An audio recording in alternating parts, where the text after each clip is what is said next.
کیل ئینەن شارەزای کاروباری نێودەوڵەتی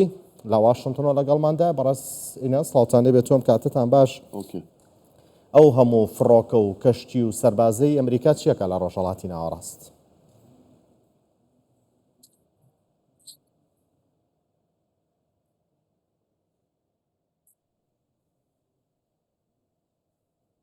Yes, of course. So it has become clear that ڕوون بۆتەوە ئێستا Iran is کە becoming ئێران more of a بۆتە for America. مەترسیەکی گەورە بۆ ئەمریکا. So to my knowledge, Pentagon is sending ئەوەی من زانیومە زانیاریم پێگەیشتووە پێنتاگۆن چەندین فڕۆکە و کەشتی ناردووە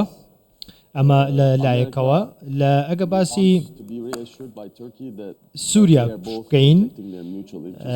دەبێ ئەمریکا لەوێش دەوێت دڵنیا بێتەوە لەو جوڵانەی کە تورکیا لەوێ دەیکا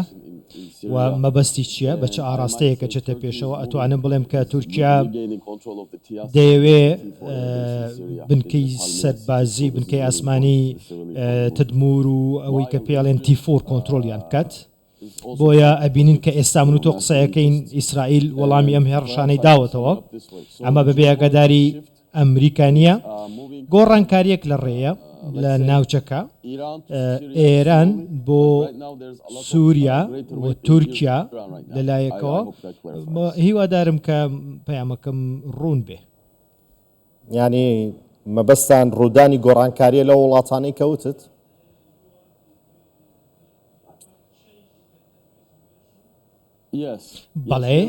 بەڵێ گۆڕانکاریەک لە ڕێیە ئێستا وا دەستی پێ کردووە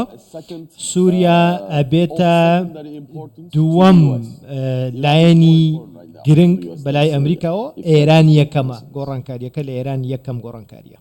بەڵام پێتان وانە گۆڕانکاری سیاسی یاخود دەسەڵات لە ئێران سەرێشەیەکی زۆر لە ناوچەکە دروستەکە؟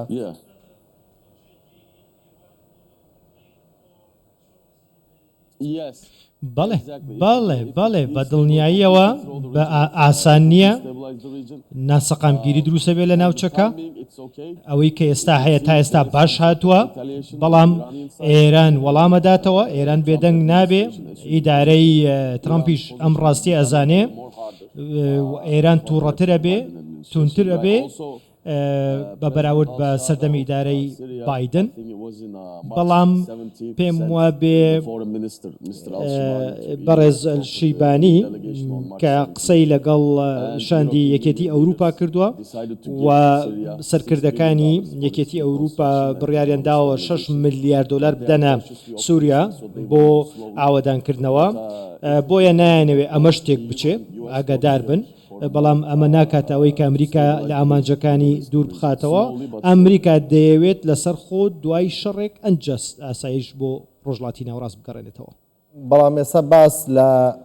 هەوڵێکی ڕوسیا هەیە گوایە نێوەنگیریەکە لە نێوان ئێران و ئەمریکا ئێران داوای گفتوگۆی ناڕاستەوە خۆکە و ئەمریکاش داوای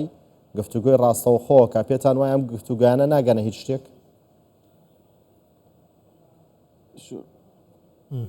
Sure. No, I don't. Here's the thing. لێرە شتێک هەیە پێم وایە بێ ڕووسیا بە تەواوی لە سووریا کشاوەتەوە سێ بنکەی هەبوو لە تەرسوس و حمەیمین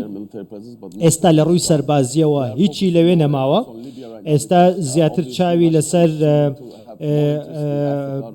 لیبیایە زیاتر بەرژەوەندەکانی لەوێ ئەپارێزێ دوای کەوتنی بەشار ئەسەد رووسیا بە تەواوی لە رووسیا نەما بەڵام بابەت پەیوەست بە ئێرانەوە زۆرێک لە یەمەنیەکان ئێستا ئێران زیاتر ئەوێ پێگەی خۆی لێ پارێزی لەوێش دەستی لە بنهەمانەکە دەردەچی ئەگەری ڕوودانی هێرش ئەنجامدانی هێرشی سەربازی بۆ سەر ئێران هەیە؟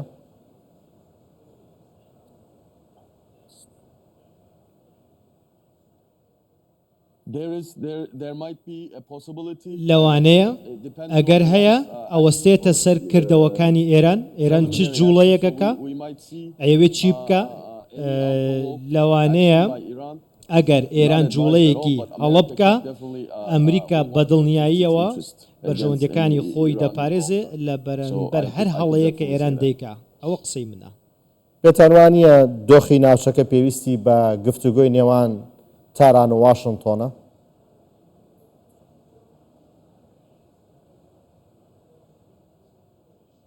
Yes. بە دڵنیاییەوە ئێمە پێویستمان بە دیپلۆماسیە جیا لە کردەی سەربازی بەڵام دەبینی کە دیپلۆماسیەت چارەسەر نییە بەڵام دوای شەڕیش لە بیرە نەچێت کە دیپلۆماسی قسەی خۆی هەرەکە بۆی کە ئاشتی بەدی بێ دەبێت سەقامگیری هەبێ لە 1990 و 2000ەکان بینیمانە کە ناسەقامگی لە ناوچەکەدا چەند زۆر بوو بەڵام ئەگەر ئەمریکا هێزی سەربازی خۆی لە ناوچەکەدا زیاد نەکا ئەو کاتە سعودیە ناچارە وەڵامی ئێران بداتەوە وەڵامی بداتەوە هێرشی بکاتە سەر بۆیە ئەمە ئاڵۆزیەکان زیاترکە بۆی ئەمریکا خۆیەوێ ئەم جوڵەیە بکە. بەڵێ بەڕازینەن هەندێک جار باس لە بەدیهێنانی ئاشتیە کرێت بە جەنگ ئاشتی بەدی دێ؟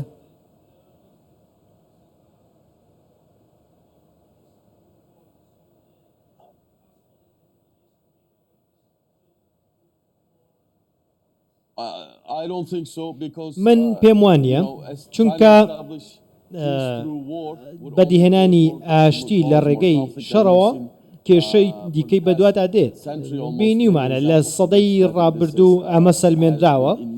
کە هەر کاتێ شەڕ بۆ بێ سەقامگیری بە ئاسایی نەهاتوەتەوە ئاڵۆزی دروست کردووە و هەندێک شتی هێناوەتە پێشەوە کە پێشبینیت نەکردووە چاوەڕێیان نەبووی سەیری لوبناان و سەیری هەندێک ناوچە و لیبیا و زۆر وڵاتی دیکە بکە نمونەی باشن